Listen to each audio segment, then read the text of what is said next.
الله أكبر الله أكبر الله أكبر الله أكبر أشهد أن لا إله إلا الله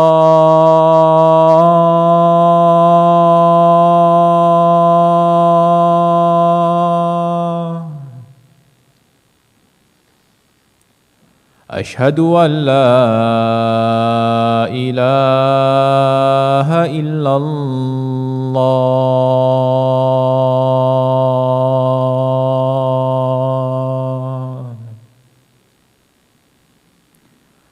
أشهد أن محمدًا رسول الله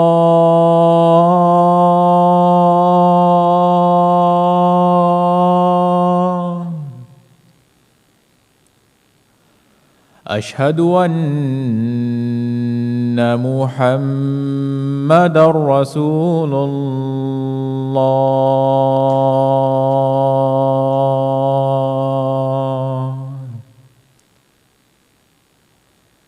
حي على الصلاة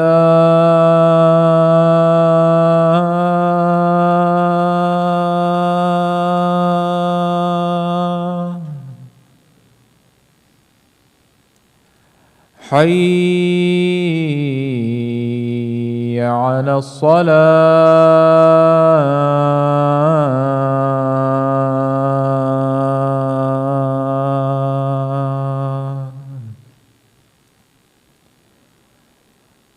حي على الفلاح حي على الفلاح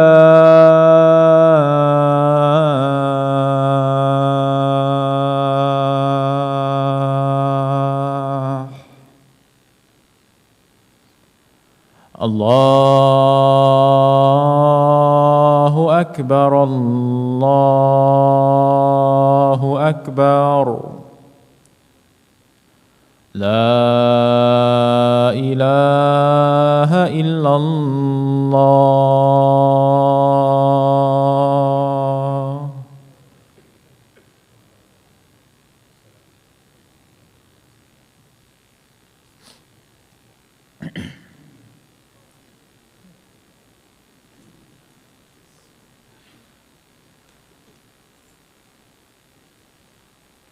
الله أكبر الله أكبر الله أكبر الله أكبر أشهد أن لا إله إلا الله أشهد أن لا إله إلا الله أشهد أن محمد رسول الله أشهد أن محمد رسول الله حي على الصلاة حي على الصلاة حي على الفلاح حي على الفلاح قد قامت الصلاة قد قامت الصلاة الله أكبر الله أكبر لا إله إلا الله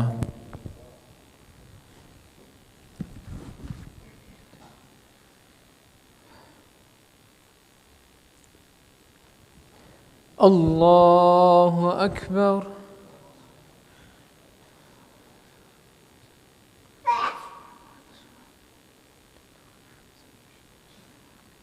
الحمد لله رب العالمين الرحمن الرحيم مالك يوم الدين إياك نعبد وإياك نستعين اهدنا الصراط المستقيم صراط الذين أنعمت عليهم غير المغضوب عليهم ولا الضالين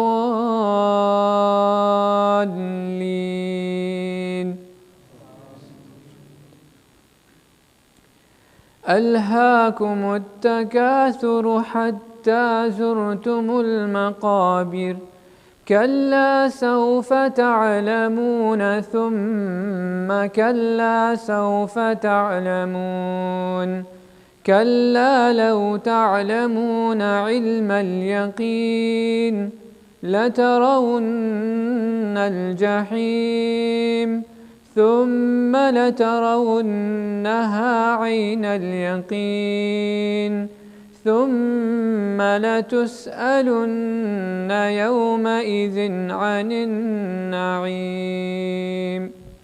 الله أكبر.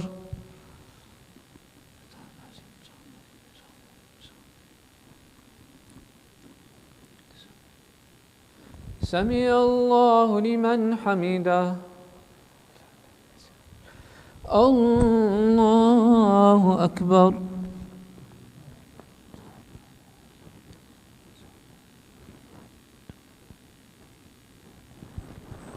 الله أكبر. الله أكبر.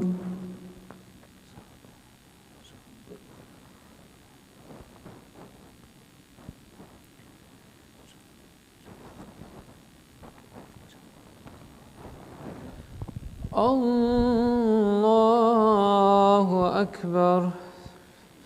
الحمد لله رب العالمين الرحمن الرحيم مالك يوم الدين إياك نعبد وإياك نستعين اهدنا الصراط المستقيم صراط الذين أنعمت عليهم غير المغضوب عليهم ولا الضالين.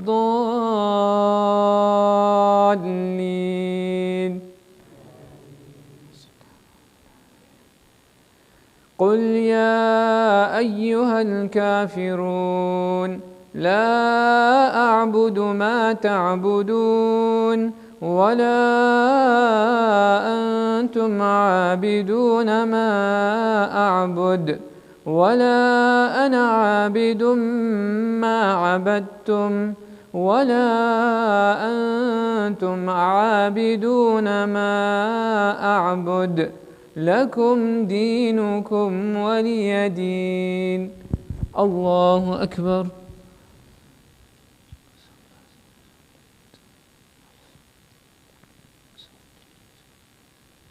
سمع الله لمن حمده. الله أكبر.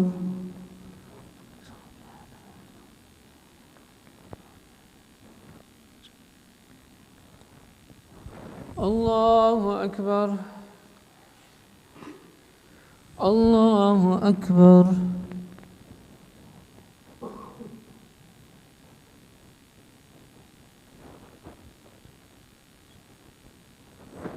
الله أكبر.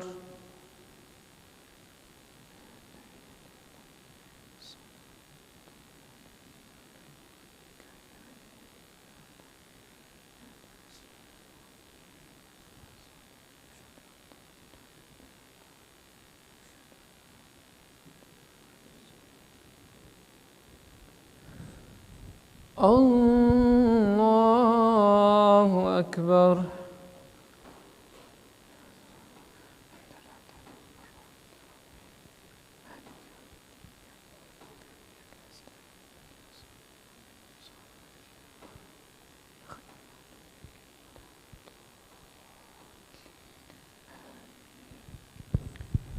الله أكبر.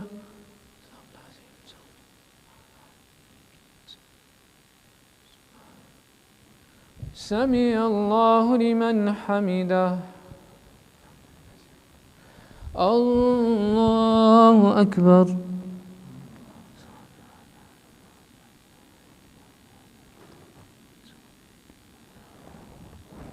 الله أكبر. الله أكبر.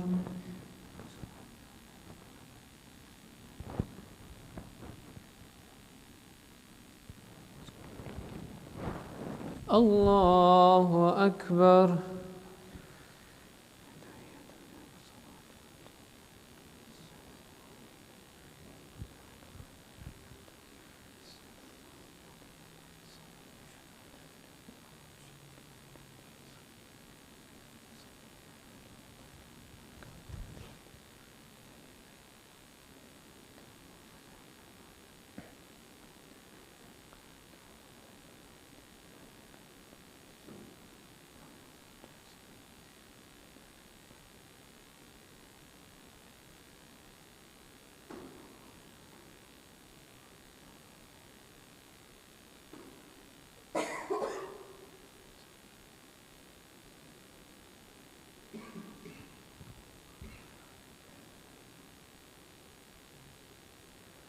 السلام عليكم ورحمة الله.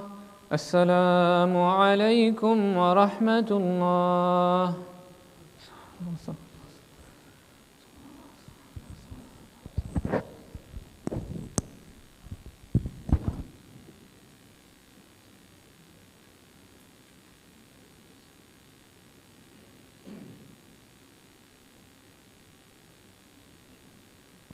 Assalamu alaikum wa rahmatullah. As you know, right after the remaining sunnah, we will have a tafsir. Tafsir section, inshallah. Mulana Sahib will be going over the beginning of Surah al-Burooj. If you're not here last week, you can still stay this week, inshallah, as last week he just covered the introduction to tafsir and the principles of tafsir.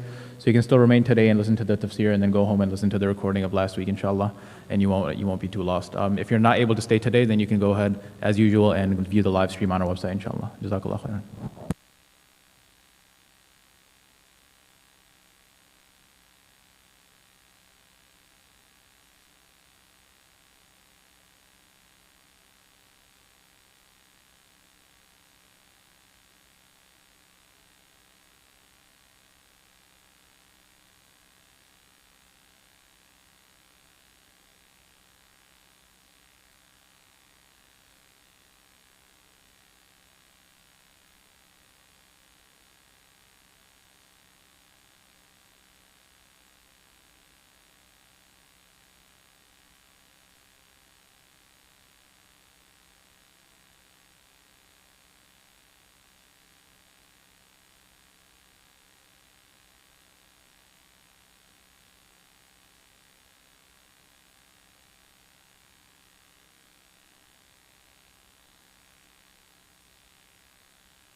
السلام عليكم ورحمة الله وبركاته.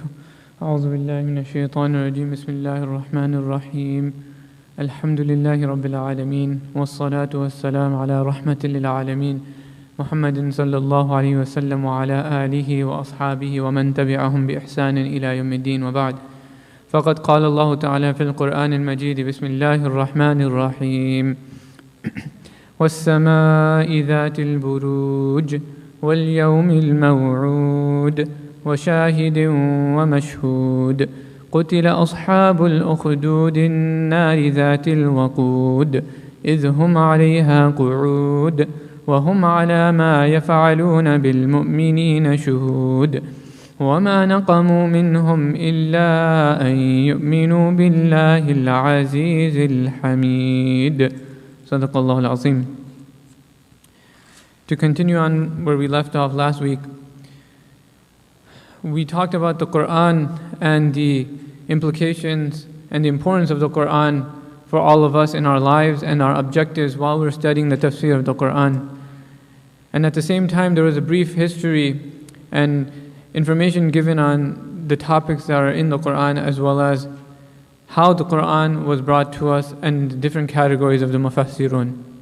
So in continuation with the reviewing of the Qur'an, I just briefly mentioned to you some points about what the Qur'an is according to the technical definition of the scholars. And that's really important because it gives us a framework to work on as we proceed, inshallah, in our studies of the Tafsir. What is the Qur'an? It is the divine word of Allah subhanahu wa ta'ala revealed on the Messenger Muhammad sallallahu alayhi wa sallam, is written down in books, transmitted with an undoubted, unbroken chain of narrators that are so many that it is impossible for all of them to come together to gather on a lie. By reciting it, one gets rewarded, and finally it is so miraculous that no one from creation can challenge it, even to the extent of one surah. So going forward now, beginning our journey with Surah al-Burooj, which is the first surah that we're going to engage in, and then after that, Surah At-Tariq bi-iznillahi ta'ala. And so, when we covered this last slide the previous week, we had mentioned just very few basic and brief points about this surah. And today, inshallah, in a more comprehensive manner, we are going to endeavor and go into the depths of the Surah Burooj, inshallah. Number one, it is unanimous that this is a Meccan surah revealed in Mecca. It is the 85th surah in the Qur'an and comprises of 22 verses, ayat. It means grand super heavenly stars, or by some scholars, it means towers or mansions in the stars or constellations. Its connection with the previous surah Al-Inshiqaq is that its topic is in regards to the punishment that the disbelievers have, ultimately awaiting them because of their disbelief, disobedience, and obstinacy in turning to repentance. Surah Burooj consists of many great lessons that in our time are essential to be learned, inshallah. And so now we start. Bismillahir Rahmanir Rahim. وَالسَّمَاءِ ذَاتِ الْبُرُوجِ. By the sky full of constellations. So now, this being in front of you, there's about three important things that are going to be mentioned before we start with Surah Burooj directly. Number one is the historical context of the surah. It is a Meccan surah, and we know that Meccan surah, they comprise of three things. They comprise of, number one, imaniyat, things that increase or affect our iman to make it stronger. Number two is the risalat, the proof on the messengership of Rasulullah sallallahu alaihi wasallam, as well as the proof of all the other messengers that had come before. And finally, akhirat, which is the proofs of the day of judgment and the hereafter. And so here in this surah specifically, we are seeing a very high connection or a deep connection with the third point that we talked about, which is the akhirat. And that's important for you and I because our iman needs to continuously increase. And not only just iman in tawheed and risalat, but also number three is the akhirat. Because it is so unseen, it's something that's going to happen in the future. It's not present in front of us. So having that visualization from the ayat of the Qur'an and the proofs that are in the Qur'an, the many hundreds and hundreds of proofs of ayat that are just related to akhirat and day of judgment. So that's something we need to keep in mind. For example, in Surah An-Naba, Allah subhanahu wa ta'ala addresses the polytheists of Makkah, the mushrikun of Makkah. And so He says, عَمَّا يَتَسَاءَلُونَ عَنِ النَّبَإِ الْعَظِيمِ, about what is that they are arguing amongst each other about. And this is a direct mukhataba or relation to them, that Allah subhanahu wa ta'ala is addressing these individuals about what they are arguing amongst themselves about. So we see there's a crime of the polytheists, and that was the ridiculing the concept of the hereafter in Surah Naba. And there was also a crime against Rasulullah sallallahu alaihi wasallam. What did they say? Innahu la majnoon. Indeed, he is someone that is a crazy person, an insane person. Na'udhu billah. And number 3, the third crime that they made in this surah is the crime against the Qur'an. They say, Innahu la qawlu rasulin kareem, that indeed this is a word of the messenger himself. And we see similarly these types of crimes and these types of attacks on Rasulullah sallallahu alaihi wasallam are made by the polytheists in other surahs in the 30th juz. Surah Kuwirat, it mentions about how they had a crime against humanity. They killed baby girls. So just follow along that this Makkan surahs, they have a relationship by addressing those who are the polytheists, the mushrikun. And Surah Mutaffifin, it mentions that wailul lil mutaffifin. These are the people that woe to them that they cheat in their business. So these 2 surahs are mentioning how their crime is against humanity. And so Allah subhanahu wa ta'ala is then exposing the mushrikun, the polytheists, in these Makkan surahs, because they are making a crime against humanity. So if you can silence them by rhetoric or battling of words, then oppression or persecution begins from their side unto you. Meaning that Allah subhanahu wa ta'ala in the Qur'an is giving hidayat and guidance to Rasulullah sallallahu alaihi wasallam and the Sahaba, that you continue on belief. This is the main thing that's going to be the relationship with this surah and all of the Makkan period. That the Muslims, they were believing in Allah subhanahu wa ta'ala. Their iman was increasing. And then the mushrikun, the polytheists, they were very upset and getting angered by their belief.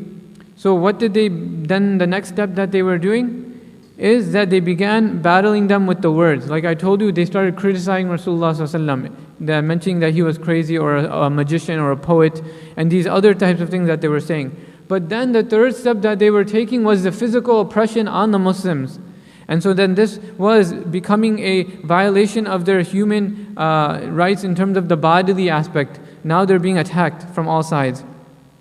And we should also know the nature of the Muslims in Mecca. The Muslims are small in number. They were the ones who were being persecuted, especially were young men, young women, elderly, and also non-citizens like Suhaib al-Rumi, many other people from the outside, and also fourthly slaves. So all these people of weak stature in the society, these were people that were being picked on by the mushrikun. So what is this surah? This surah al-Burooj, this surah is an announcement to send help to the believers. How? Number 1, وَالسَّمَاءِ ذَاتِ الْبُرُوجِ. Allah subhanahu wa ta'ala is taking an oath on the sky. And when Allah subhanahu wa ta'ala takes oath in the Qur'an, which is called qasam, qaf, sin, mim, there are 3 times where qasam will be taken place. Either number 1, when Allah subhanahu wa ta'ala is very angry about something very serious. Number 2, if you are not a believer, and then Allah subhanahu wa ta'ala sees that skepticism in the believer, and then He'll tell them about what that oath is on that main thing that everyone in society understands the greatness or has an affiliation with that thing, has some kind of day-to-day attachment with that thing, such as the sky. Because for the desert, for the Arab desert man, for what his situation was, that everything he was engaging in was with the outside world. So above him was the sky, and that's all he was seeing at night, while he was traveling in the desert. And while he's traveling in the day, all he is seeing the sky. So what happens is, Allah subhanahu wa ta'ala knows the state of these desert Arabs, and He admonishes them by mentioning what is familiar with them. Number 3 situation of oath is swearing by something and making it a witness. Swearing by something and making that thing a witness. Meaning that, if I give you an example, If I swear on a person, I swear by this great personality, but that person himself will be a witness to that swearing, that how great of a person this person is in society. So here, when we're talking about Allah subhanahu wa ta'ala taking an oath, there's a real importance on the words of Allah subhanahu wa ta'ala that we need to focus on. So I told you there were three things that we are going to talk about in regards to this surah. Number one was the historical context. Number two is the connection of this surah, al-Burooj, with the previous surah. We mentioned in the previous slide that there was a thing called wa'd, admonition. So if we go back to the previous slide, you see in connection with the previous surah, al-Inshiqaq, and إِذَا السَّمَاءُ انشَقَّتْ وَأَذِنَتْ لِرَبِّهَا وَحُقَّتْ. Over there we see in the beginning of that surah, there is a mention of sama, the sky. And in this surah as well, in Surah Burooj, there is, in the first ayah is about the sama. And not only that, we see in multiple other surahs within this juz, إِذَا السَّمَاءُ انفطرت and إِذَا السَّمَاءُ انشَقَّتْ, where Allah subhanahu wa ta'ala is drawing attention to the sky. So like how I just mentioned to brothers and sisters about the sky and its importance, for the desert Arab, for them is very important. That's why Allah subhanahu wa ta'ala is addressing them. And here is that its topic is in regards to the punishment that the disbelievers have. So in Surah Burooj, what we're going to see that's a connection with the previous surah is the punishment that occurs to the disbelievers. The disbelievers here in this world, the punishment that occurs to them in the Ashab al-Ukhdud, and فَأَمَّا مَنْ أُوتِيَ كِتَابَهُ وَرَاءَ ظَهْرِ. In the previous surah it was mentioned that there, on the Day of Judgment, there are going to be the disbelievers that come up and they're going to have their book of deeds behind their back. وَرَاءَ ظَهْرِ فَسَوْفَ يَدْعُوا سُبُورًا. And what are they going to do? They're going to call and wish that they were died. فَسَوْفَ يَدْعُوا سُبُورًا and وَيَصْلَى سَعِيرًا. And immediately they'll be thrown into Jahannam. So this is something that we're going to talk about inshallah, but there is a connection there. Another connection is that this surah is in relation to the Day of Judgment, as we had mentioned. And finally, a very key and important word that we need to focus on is the word yaqeen. Yaqeen is the true conviction in the Day of Judgment for the believers.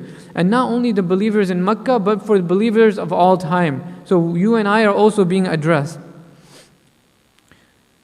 So now when Allah subhanahu wa ta'ala says, وَالسَّمَاءِ ذَاتِ الْبُرُوج, by the sky full of constellations, the scholars here, when they're saying about this word buruj, they're saying that it comes from baraja, which means to elevate or to be very high.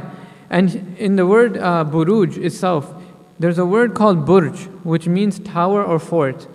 And some scholars also mention that it means qusur fis sama.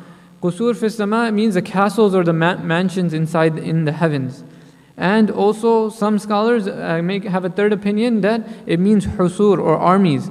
Armies or large military fleets. So here, what does it mean in this ayah? وَالسَّمَاءِ ذَاتِ الْبُرُوج. Allah subhanahu wa ta'ala is taking oath on forts, which are the forts not in this world, but in the heavens. So scholars are saying the constellations because the soldiers because when we think about forts, we usually think about soldiers that are inside those forts. And inside these forts in the sky are those soldiers that are called the angels. As we know in the surah, Surah Al-Imran, Allah subhanahu wa ta'ala says, بِثَلَاثَةِ آلَافٍ مِّنَ الْمَلَائِكَةِ مُنْزَلِينَ, and then بِخَمْسَةِ آلَافٍ مِّنَ الْمَلَائِكَةِ مُسَوِّمِينَ. Talking about the situation of Badr. When these angels, about 3,000 first descended onto the battle of Badr. And these are the military angels to fight the disbelievers. And then a second time, the 55,000 angels came. But what is the relationship here with Sama and the angels here? We're going to find out that in this ayah, as well as the third ayah of this surah, there is a very strong relationship. But the ayah that's saying, وَشَاهِدٍ وَمَشْهُودٍ. And we are going to get to that in 1 minute. So the question is, why is Allah subhanahu wa ta'ala taking oath on a fort? So there are soldiers that are in these forts, and there are great creations of Allah subhanahu wa ta'ala. And a day will come when they will come down from the skies.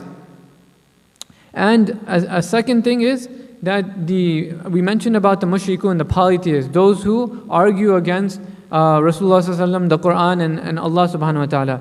They had one more argument. The argument was that jinns, or these creation that are called the jinnat, they are sending the Qur'an to Rasulullah sallallahu alaihi wasallam.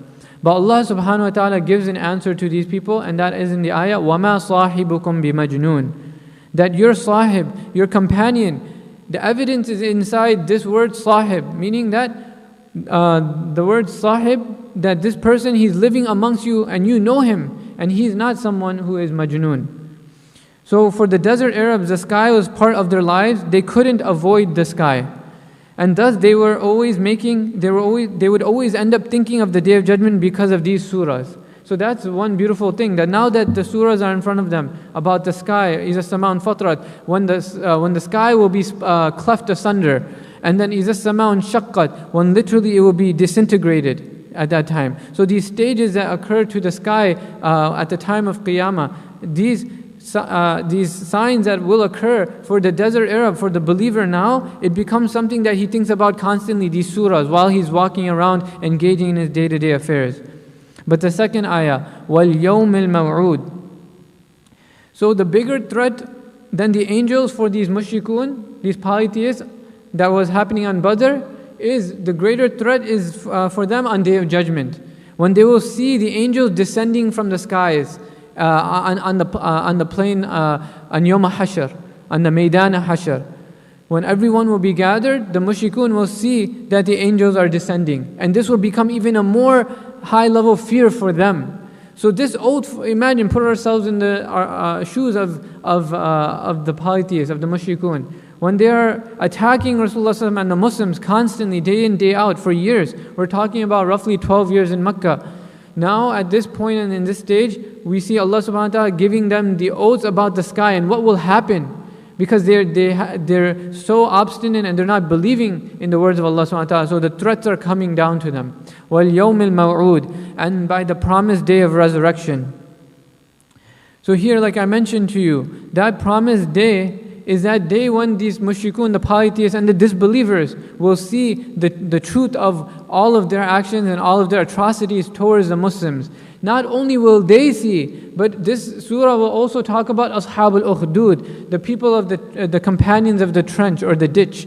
And what will happen to them? They are also included in this. Because this discussion is not only about the audience who are in Mecca, but a beautiful thing is, it's in connection with the past.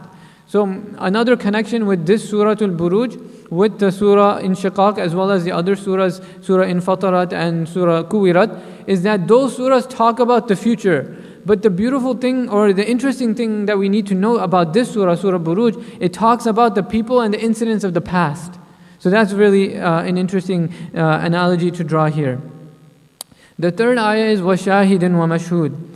And this ayah is such a powerful ayah that all of the ayahs of the Qur'an are very powerful. But in this moment here for us to look at وَشَاهِدٍ وَمَشْهُودٍ, when Allah subhanahu wa ta'ala is taking an oath, and by a heavenly witness, and all those on earth who are witness. So scholars have created or drawn up charts for us, that who would be considered the shahid and who would be considered the mashhud. Before we start on that, this ayah itself, وَشَاهِدٍ وَمَشْهُودٍ, I swear by the witness and the one who is witnessed. So on one side you have someone who he saw an incident occur. So this comes from the word shahida yashhadu, shahada. So many of us have heard the word shahada before, that when we're in a court, imagine a court scene.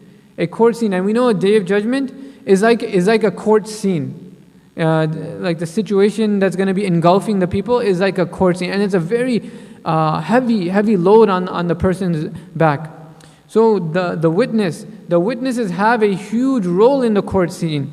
And so this word shahida yashhadu shahada, it has two meanings. Number one is to be present, and number two, it means to bear witness. So to be a witness, you had to have been present at that place and that time, right? So that's what is the understanding of somebody who is a witness. And so we see another word for shahid, it means nasir, it means a helper. Because one ayah of the Qur'an, it mentions وَادْعُوا شُهَدَاءَكُمْ إِن كُنْتُمْ صَادِقِينَ. Call upon your helpers if you are truthful people. So as a witness, you are also a helper and a person who aids the one who you are witnessing for. So how many places in the Qur'an does the concept of shahid and mashhud come? In many, many places, and we don't have that scale to go into it, but we will go into as many as we can. Number one, as a shahid, there's one ayah, ذَلِكَ يَوْمٌ مَجْمُوعٌ لَهُ النَّاسِ وَذَلِكَ يَوْمٌ مَشْهُودٌ. That day, all the people, they will be gathered, and on that day, they will be witnessed. And who will be witnessing them? All of us will witness them. And the day of judgment itself is the mashhud, meaning that the shahid is all of us witness. We are the witnessers. And the thing that is being witnessed is the day of judgment itself. Isn't that very powerful?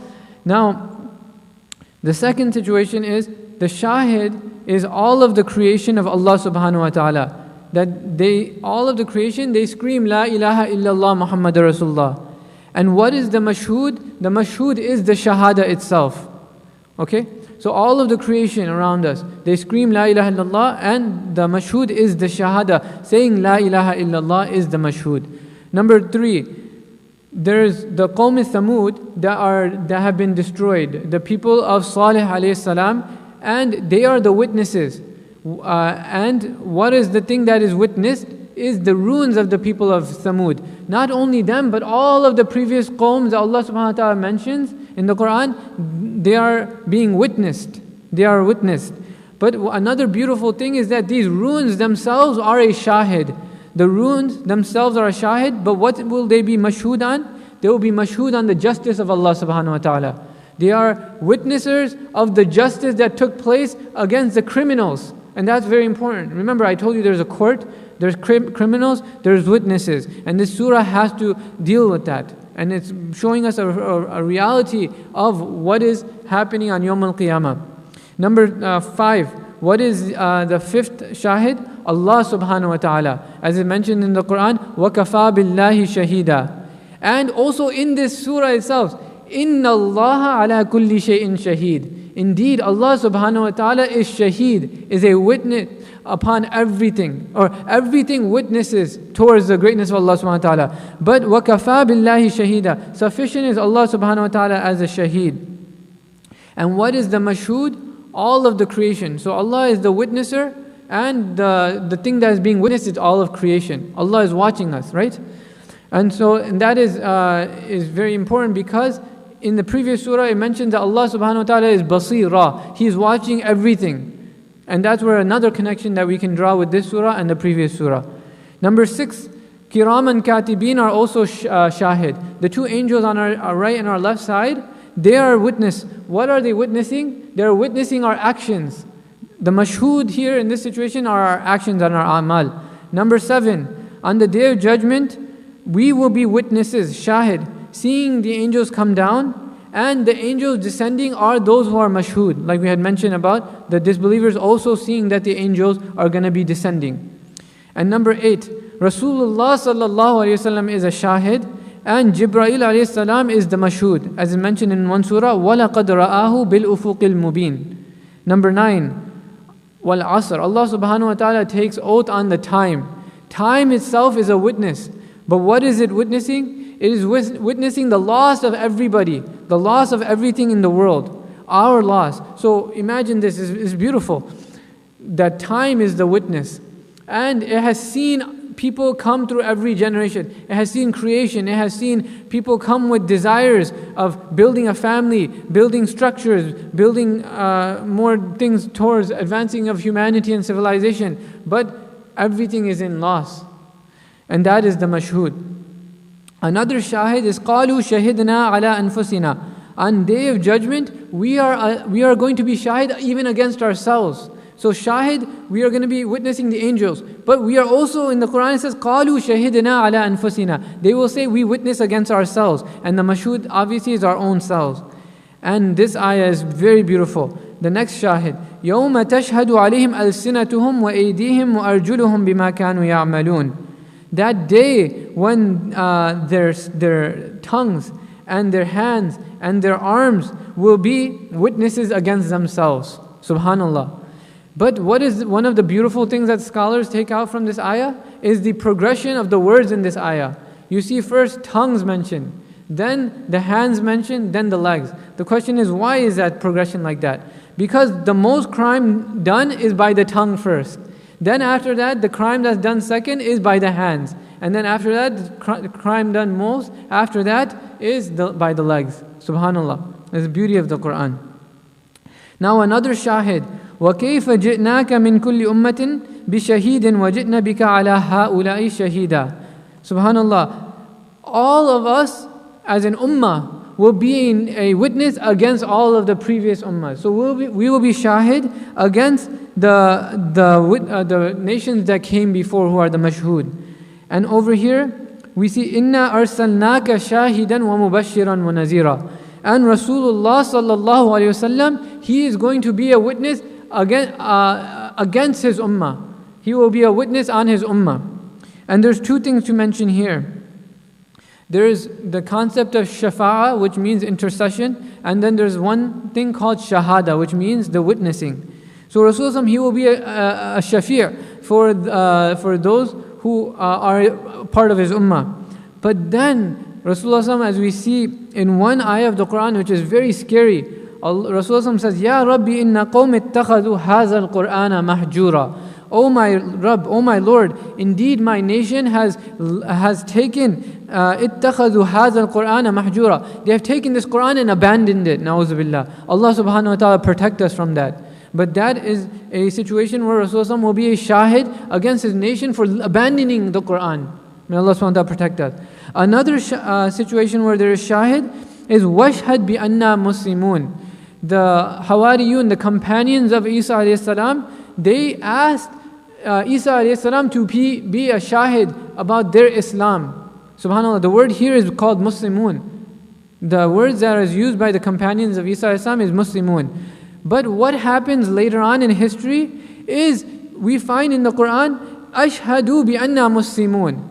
We tell them, the people of the Yahud and the Nasara, witness that we are actually Muslimun, because you have left the deen of Islam.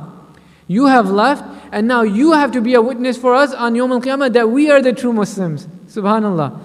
And then after that, the last two, and then we are done. Am kuntum shuhada is hadara Yaqub al-maut. And this is really important. In Surah Baqarah, Allah subhanahu wa ta'ala mentions and addresses Rasulullah sallallahu alaihi wasallam. Were you there? Were you present when Yaqub alayhi salam was passing away? And Rasulullah wasn't present, but this was a rhetorical question to Rasulullah sallallahu alaihi wasallam. But what's interesting here is that Rasulullah sallallahu alaihi wasallam, in his final khutbah, what does he say?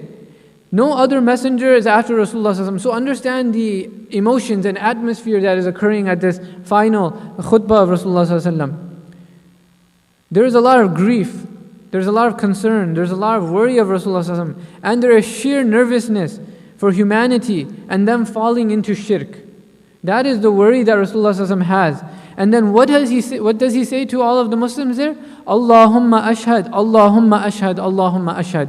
Oh Allah, be a witness, be a witness, be a witness that I have sent these people the message and I've done my obligation and I fulfilled it. Oh Allah, be the witness for this. And this is a very powerful legacy of the life of Rasulullah sallallahu alaihi wasallam. Now that we mentioned about shahid and mashhud, there are just two final main concepts of shahid and mashhud that the jamhur, the majority of the scholars, they are of the opinion that the shahid is the Friday, the Yawm al-Jum'ah, and the mashhud is Yawm Arafah. What they mean by that is that every Friday is a witness for us or against us.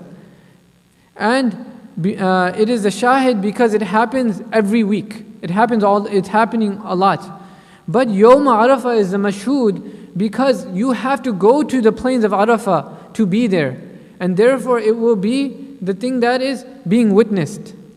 Understand? And number two is that the Hajar Aswad will be, the black stone will be a shahid. And the mashhud will be the hujjaj, the hajij. And so that is something very beautiful and something important, inshallah, as we look at the depths of this ayah and the importance of it in our lives, as well as the reality that we get closer to the akhirat. So the first verse of this surah some scholars say that the first verse of the surah was the shahid. وَالسَّمَاءِ ذَاتِ الْبُرُوجِ وَالْيَوْمِ الْمَوْعُودِ was the mashhud. So this is within the context of the surah, that وَشَاهِدٍ وَمَشْهُودٍ being the third ayah of the surah, the third verse of the surah. The first two verses, one was the shahid and one was the mashhud. And so this was one of the opinions of the scholars.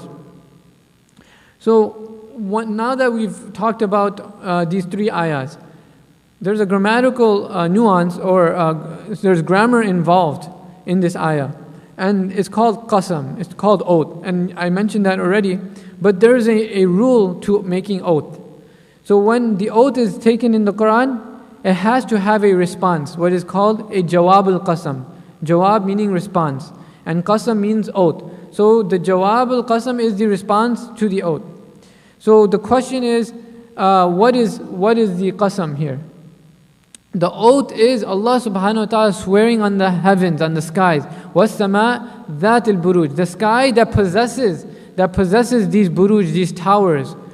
And وَالْيَوْمِ الْمَوْعُودِ is the second qasam. So understand it like this. When I say I swear is the qasam. And then I say I will come on time. That is the jawab al-qasam. So I swear I will come on time is a full sentence. But what you swear on is, if it's something very obvious, then there is no need to mention the jawab al-qasam. And that's where the scholars, the mufassirun, the scholars of tafsir, they find it very difficult to come to an agreement of where the jawab al-qasam is in this surah. Understand it like this, for an example. When you come home and then your kids are very rowdy and making noise, and you say loudly to them, I swear, and you don't say anything else. It is obvious what you mean because it is implied, because the context is very clear in that situation. Understand? So, in the previous surahs, there were two ayahs that were very, very clear. And scholars are saying because the clarity of those ayahs, for the mushrikun, the polytheists, and for us, there was no need to bring a jawab al-qasam. What were those two ayat? Alimat nafsum ma ahdarat. Every soul will know on that day what it had presented. And alimat nafsum ma qaddamat wa akharat. Every soul on that day will know what it has brought forward and what it has left behind.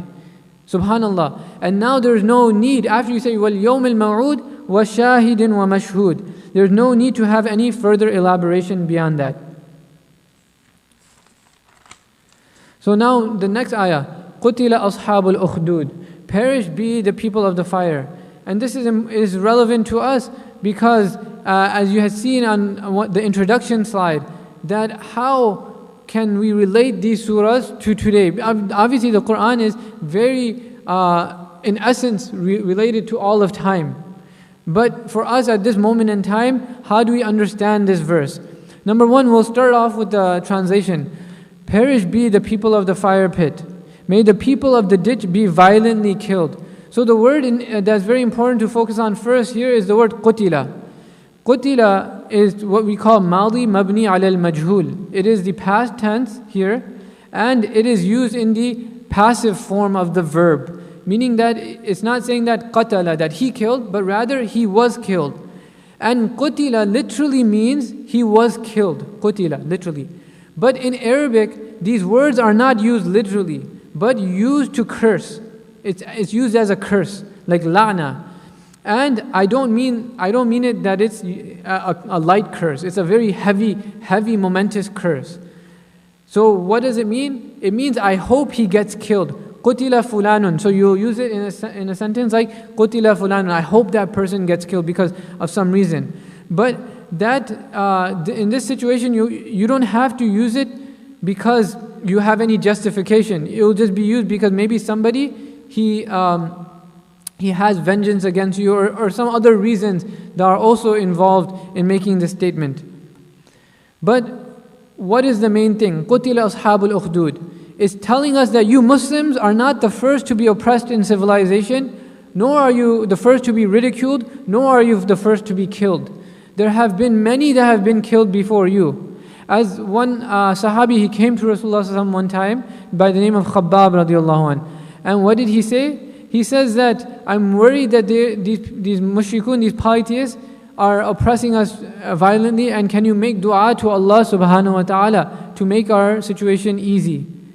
And see, in this situation for us, logically we would think that this is perfectly fine. They're going through tribulation and trials, and making dua to Allah subhanahu wa ta'ala would be the best thing to get them out of the tribulation, right? But Rasulullah being in front of the Kaaba at this moment, and the Sahabi is coming and showing his concerns. But then what Rasulullah tell him? He reminds him that there were people in previous nations, they also believed. They also believed and had iman. But they were such that there was 3 different scenarios. One had his whole face scraped off with a rake. The other was thrown into a ditch. And the other was very violently tortured. So all of these situations, Rasulullah is reminding the Sahabi and the Sahaba in general that the believers, when you take on the iman, when you take on the kalima, there's a great responsibility and there's difficulties that are attached with that. And that's what we see in the case of Bilal radiallahu an, and all of the other Sahabi who went through tremendous torture for keeping hard and steadfast unto the deen. So قُتِلَ أَصْحَابُ الْأُخْدُودِ. One word that we mentioned about ashab or sahib, we mentioned that in the ayah, inna sahibakum la majnoon. Here we see sahib is used for 2 things. Sahib can be used as muqaraba or muqarana. That's usually what the meaning it gives off, and I'll tell you what that means. Sahib, in terms of muqaraba, is someone who is always very close to you and he never leaves your side. Right? And so for these individuals here, when Allah subhanahu wa ta'ala is cursing these people, is because they didn't leave that fire pit, nor will they leave the fire pit in the hereafter. And we're going to see what I mean in the verse that follows this. But that shows the level of what the usage of ashab is here. And then what is the word ukhdud? Al-ukhdud ash-shiqqul azim kal-khandaq wa jam'uhu akhadid. Ukhdud is like a trench.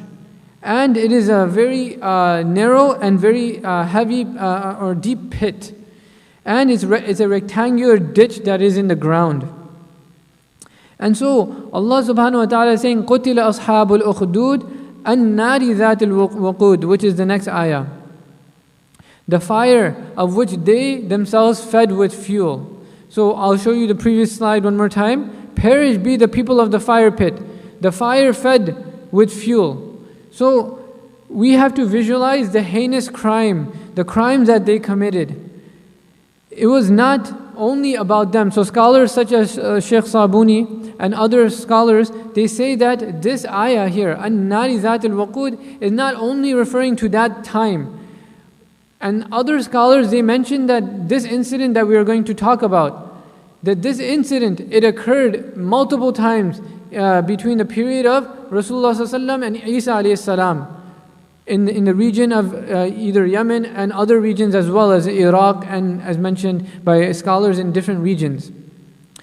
But it was mass genocide, it was killing, it was mass graves that occurred. And so now what we'll show you just a brief mention of this story because it's quite a lengthy story, and it's very important for us to understand this story. It's mentioned in Sahih Muslim as well as Sunan al-Tirmidhi. And so this 4th verse right here, قُتِلَ أَصْحَابُ الْأُخْدُودِ, it refers to the people of the trench or the people of the ditch. Their story is in the hadith reported by Imam Muslim as follows. There was a king who lived in the past times. He had a magician, and the king he was identified as the ruler of Yemen. And his name, according to Ibn Abbas radiallahu anh, was Yusuf Dhu Nuwas. And he lived about 70 years before the birth of the Holy Prophet sallallahu alaihi wasallam. So the magician said to the king that he should be given an intelligent boy so that he could train him in the skill of magic. Accordingly, the king sent a boy, which some scholars say his name is Abdullah ibn Tamir, to be trained by the magician. Whenever the boy went to his teacher, he had to pass by a Christian monk. He followed the true religion of Isa a.s. and worshipped Allah. Since the religion of Isa a.s. was the true religion in those days, The monk was in fact a Muslim. The boy sat with the monk and was very much impressed by his teachings. As a result, he frequented the monk's house and sat with him for long hours before proceeding to his teacher. And he ultimately ended up embracing Islam.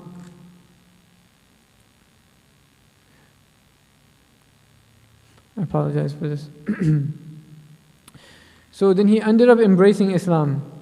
Allah had blessed him with such a strong faith that he was prepared to bear any pain and persecution for the sake of Allah. His teacher used to beat him for his coming late, the magician teacher. On his way back home from the teacher, he would spend some time with the monk and used to go home late. Then his family would beat him up for being late. But he was so keen to have the company of the monk that he managed to sit regularly with the monk without fear of persecution. Through the blessings of this, Allah had gifted him with many miracles. Once it happened that the boy saw a lion, was blocking the path and prevented the people from passing. They were very worried. So he picked a stone and prayed, "O Allah, if the religion of the monk is true, then kill this beast with this stone. And if the soothsayer or the magician is true, then the beast must not die with my stone." So praying, he aimed at the lion and it had died instantly. The news spread among the people that the boy possesses wonderful knowledge. So then a blind man heard about this and came to him. He requested him to restore his sight. The boy agreed on the condition that he embraces Islam. The blind man agreed. The boy prayed and Allah subhanahu wa ta'ala restored the blind man's sight. The blind man became a Muslim. The king came to know about these incidents and he got to the boy and the monk and he got together the boy, the monk and the blind. They were brought before the king. He got the blind and the monk killed and ordered that the boy be taken to the summit of a mountain and be thrown from there. But those who had taken him up there fell and died. The boy went home safely. Then the king ordered to have him drowned in the sea. The boy escaped safely while the people who took him into the sea were drowned. The boy then himself told the king how to kill him. He told him to take an arrow from his quiver and place it in his bow and reciting, "Bismillahi Rabbi," in the name of Allah, my Lord. They should shoot. They did that, and then the boy finally died. In this way, the boy gave his life away, but seeing this, the entire nation of the king cried out spontaneously, "We believe in Allah." At this, the king was greatly enraged, and after consultation with his cabinet, he ordered for deep trenches to be dug and filled with fire. An announcement was then made that the people must renounce their faith in Allah. If they refused, they would be thrown into the fiery furnace. Eventually, a woman carrying her infant child was brought to a trench. But then she hesitated. Allah granted speech to her child who said, "O mother, be steadfast because you are certainly on the truth." In this way, many people were burned. According to some reports, about 12,000 people were burned to ashes, and according to other reports, the number is put more than this. Consequently, divine wrath descended on the people of the trench and a fiery furnace. They were thrown into a fiery furnace. SubhanAllah. So this is a story that we just heard together. But this was the incident that is being mentioned here because it's mentioned about Ukhdud in the hadith as well as over here. But what lessons do we gain? I jotted down a few lessons that we can possibly learn, or morals that we learn from this incident. Number one is whoever follows haqq, the truth, he will face trials. Number two is that the miracle of the Qur'an is that it presents the details of the past. It shows, it brings a big picture to us as well. So that we realize that we are not only in this situation, but there were nations that were in the past that were also in these situations. That if I am seeing that, why is my Muslim brothers and sisters being attacked in so-and-so country? Or why on certain media or news is there attacks on Muslims in general, through word or through speech? So then these types of situations for us as believers, then we can relate that what was the lesson in the Qur'an for us to take? And how should we turn back to Allah and realize that Allah subhanahu wa ta'ala will punish those people who are harassing and persecuting those people who believe in Allah subhanahu wa ta'ala, subhanallah. Number three, those who try to take Allah subhanahu wa ta'ala's power in this world, Allah brings a Nabi or a group of people even to the extent that a baby will talk about the truth. And that baby will also talk about the unseen world. Meaning that, what did this baby and this child tell the mother in this incident? He told her that everything will be fine. Allah will subhanahu wa ta'ala take care of it. And she believed. And then she also went into the fire. Number 4, the more we are willing to sacrifice, Allah subhanahu wa ta'ala brings His unseen help. May Allah subhanahu wa ta'ala help us in all our difficulties. So these criminals have put believers in ditches, and they filled the ditches with fire. And so this ayah here, an-nari dhatul waqud, an-nari is what they call badalul ishtimal, which in simple words is saying that the ditches possesses fire that keeps blazing, and more people were thrown into that while they were screaming. So there was a very intense level of what was occurring to these people. And so this history is still repeating itself. The ditch they have dug was that they dug a ditch for them, the believers in this world, but that same type of ditch that they dug for the believers, they were digging a ditch worse than that for themselves in the hereafter. The fire that they fed the fuel to, they were feeding that fuel to the fire of the hereafter. The same punishment. So وَقُودُهَا النَّاسُ وَالْحِجَارَةِ, as we know in another ayah of the Qur'an, that the fuel for the fire of Jahannam is going to be people and stones. May Allah subhanahu wa ta'ala protect us. But their crime will be their punishment. Their crime will be their punishment. So these Ashab al-Ukhdud and also the mushrikun, the polytheists who were continuously persecuting the Muslims in Mecca and throughout the life of Rasulullah sallallahu alaihi wasallam, they are also being addressed here. But what is very interesting is that this is a proof for us, my brothers and sisters. This is a proof for us that Allah, when people say, oh, where is the help of Allah subhanahu wa ta'ala? Why is certain such and such people being attacked mercilessly or being bombarded?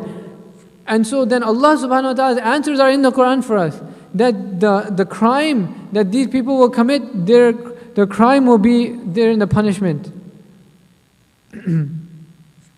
The crime will be their punishment.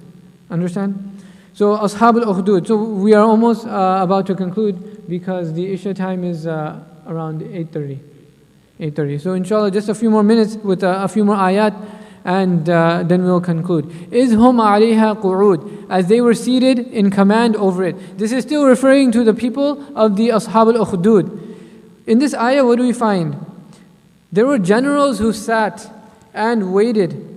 And so these were the criminals. So imagine it like this, that a king, he tells certain of his generals to watch that what will happen to the people. And some generals will agree with the situation and like it and sit there watching the atrocity occur. And others will hate it and leave. So there will be two types of people, imagine. And here in this ayah, it's talking about those people who are qu'ud. So there's another word in terms of sitting in Arabic, which is julus. So the question comes, what is the difference between qu'ud and julus? Julus means to just sit. But qu'ud, as is in this ayah, it means to sit over something for a very long period of time.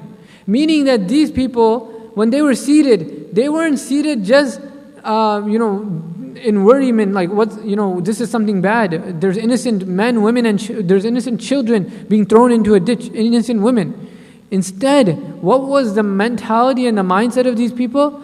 That they were sitting intently, that they were viciously watching, without looking at the logic behind what is happening to these innocent people. They were okay with the burning of these innocent people.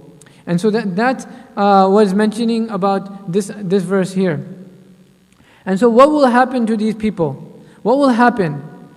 فَأَمَّا مَنْ أُوتِيَ كِتَابَهُ وَرَاءَ ظَهْرِ فَسَوْفَ يَدْعُو ثُبُورًا وَيَصْلَى سَعِيرًا. And so this is in connection with the previous surah that I mentioned to you, this ayah before. That what will these people do? They will take the book of deeds and they'll put it behind their back. And فَسَوْفَ يَدْعُو ثُبُورًا. This is very powerful. And this is a proof as well in the previous surah showing Allah subhanahu wa ta'ala's justice. That فَسَوْفَ يَدْعُو ثُبُورًا, that they will cry for death. The same thing that these innocent people in the trench, the ditch, were crying for, that they would have life, these people are going to cry for death. And Allah subhanahu wa ta'ala is not going to give them that. May Allah subhanahu wa ta'ala protect us. وَيَصْلَى سَعِيرًا, Allah is going to throw them directly, without any question, into the blazing fire. The next ayah, وَهُمْ عَلَى مَا يَفْعَلُونَ بِالْمُؤْمِنِينَ شُهُودٌ, while they themselves were witnesses to what they did with the believers, throwing them in it. So here is a very interesting ayah, because the normal construction should have been, normally grammatically, وَهُمْ شُهُودٌ عَلَى مَا يَفْعَلُونَ بِالْمُؤْمِنِينَ. So the word shuhud comes at the end of the sentence, where normally it should have come after wahum. This is called taqdeem and ta'khir, which is a style of Arabic that shows some sort of praise or madh. So putting shuhud at the end is showing عَلَى مَا يَفْعَلُونَ بِالْمُؤْمِنِينَ. Here is actually what is considered them, meaning disgrace. So madh means praise, which we're going to see in the 8th ayah, in regards to Allah subhanahu wa ta'ala. But in this ayah we see them, which means disgrace or dispraise, meaning that these people definitely. So how are we going to translate this? Whoever thought we are throwing women and children into the fire, they filled this ditch, meaning that وَهُمْ عَلَى مَا يَفْعَلُونَ بِالْمُؤْمِنِينَ شُهُودٌ, while they themselves were witnesses, they were intent, they knew, they understood the gravity of their situation. That's what's kind of trying to get across in this ayah. That these people, the word yaf'alun is very important here to stress on, so that we can draw a connection.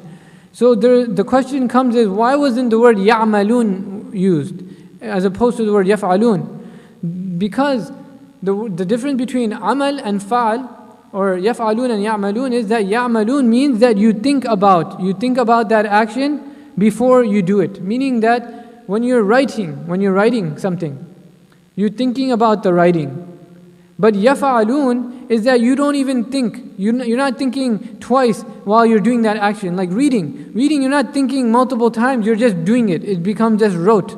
So here, وَهُمْ عَلَى مَا يَفْعَلُونَ بِالْمُؤْمِنِينَ شُهُودٌ, they didn't even think, they didn't realize what they were doing or what they were getting themselves into, but they were witnesses to their own actions. As we had told you, they were shahid, and their mashhud is to their own actions. The next ayah, وَمَا نَقَمُوا مِنْهُمْ إِلَّا أَن يُؤْمِنُوا بِاللَّهِ الْعَزِيزِ الْحَمِيدِ. And they took vengeance against them only because they had believed in one God alone, the overpowering, the all-praised. So what filled them with so much intolerance to the believers? That's the question. These people, this evil acts that they were committing against the believers, what filled them with so much intolerance? So when we look at the word niqmah, there's two meanings that it can hold. Number one is that when you see somebody and you see that he's doing something very detestable, and so you give him a very bad look, so that he knows that you're upset at something that he did. That's like a vengeance in a situation. Number two is the urge to want to hurt someone, to take revenge against someone, whether they committed a real offense against you or not. So that is what is being hinted at here in this ayah, that niqmah, that committing a crime against these people or taking vengeance, even if they didn't commit a crime against you or not. So an example is like this. When you say, that guy is wearing such an ugly shirt, I want to just slap him. So that's one example. Another example is that you would say that guy is so annoying, I will call his manager. So you found something abhorrent in that individual, and therefore you wanted to take revenge on him. So the question is, what did these sick-minded people find that they needed to take vengeance on the believers? And the answer is, أَن يُؤْمِنُوا بِاللَّهِ الْعَزِيزِ الْحَمِيدِ. The reason why they took vengeance on these people is because of three reasons. Number one is iman billah. Iman is so serious, and what we want to kind of pause here at this moment and really reflect, that not everyone in humanity is like this. Not everyone is vicious like this. There are good people out there, and they don't wish harm for us. But then there are others who wish harm for those who have iman. That's the reality of the situation. But the reason for their vengeance, number one, is iman billah. And they are upset about that. But there's two things that come with iman billah.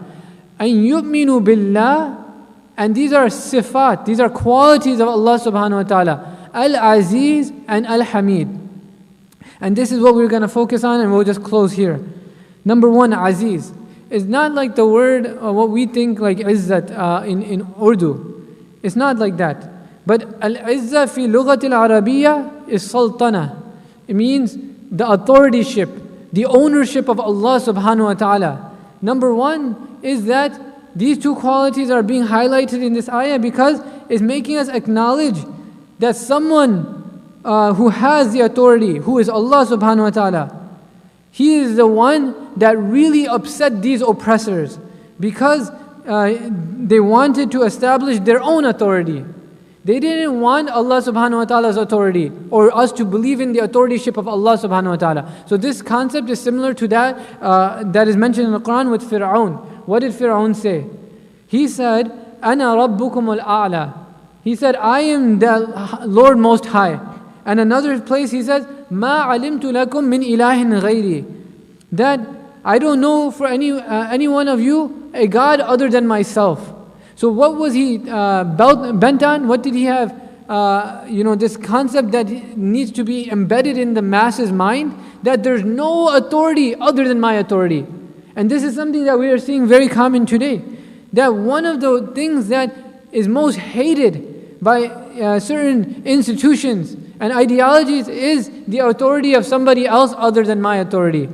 The authority of Allah subhanahu wa ta'ala is something that's trying to be held down. And in this surah, that's what we are seeing. That this quality of izzat is stressed. And then lastly, al-hamid. Al-hamid, what does it mean? Hamd. It comes from hamd, which means ash-shukr wa thana. Thanking and having gratitude to Allah subhanahu wa ta'ala, and also praising. So hamd encompasses two things. Ash-shukr wa thana. And al-hamid is the inner conscience of the believer. The least I can do as a believer is acknowledge the authorship of Allah subhanahu wa ta'ala. And Hamid is the source code in accepting the Aziz. The Hamid is the essence in accepting the Aziz, the Izzat of Allah subhanahu wa ta'ala, the authority. So what is it ultimately doing? It's acknowledging that Allah subhanahu wa ta'ala has given us everything. And this is the problem that the oppressors don't want in this situation. That they don't want us, they didn't want the believers to acknowledge that Allah subhanahu wa ta'ala is the giver. But this is what was changed. When they saw that the boy was shot with an arrow and killed in the name of Allah subhanahu wa ta'ala, then they realized that the doer of everything was Allah subhanahu wa ta'ala. And that was the power that came into their hearts, that didn't come into the hearts of the oppressors. Even though that the oppressors were watching the same thing that was occurring to that boy, they still didn't have the tawfiq to realize the nature of or the gravity of the situation. That Allah subhanahu wa ta'ala is the controller of everything that happened. So in conclusion, we say, Inna lillah wa inna ilayhi raji'un. Indeed, I belong to Allah. And that's where this Al-Aziz and Al-Hamid connect. Indeed, I belong to Allah. And Allah subhanahu wa ta'ala's hamd is manifested in His kingship exclusively. And that's where we will get to the next ayah. الَّذِي لَهُ مُلْكُ السَّمَاوَاتِ وَالْأَرْضِ وَاللَّهُ عَلَى كُلِّ شَيْءٍ شَهِيدٌ وَآخِرُ دَعْوَانَا الْحَمْدُ لِلَّهِ رَبِّ الْعَالَمِينَ.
Allahu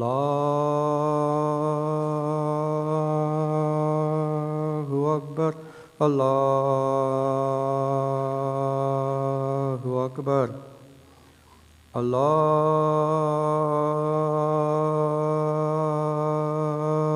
Akbar. Allahu Akbar. Ashhadu an la ilaha illallah. Ashhadu an la ilaha illallah.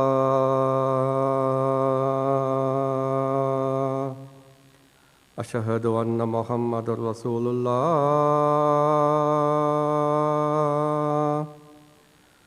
Ashhadu anna Muhammadar Rasulullah.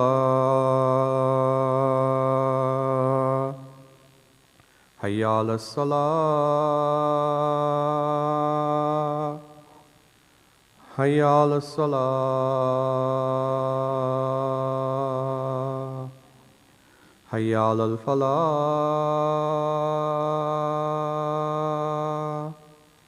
Hayya ala falah.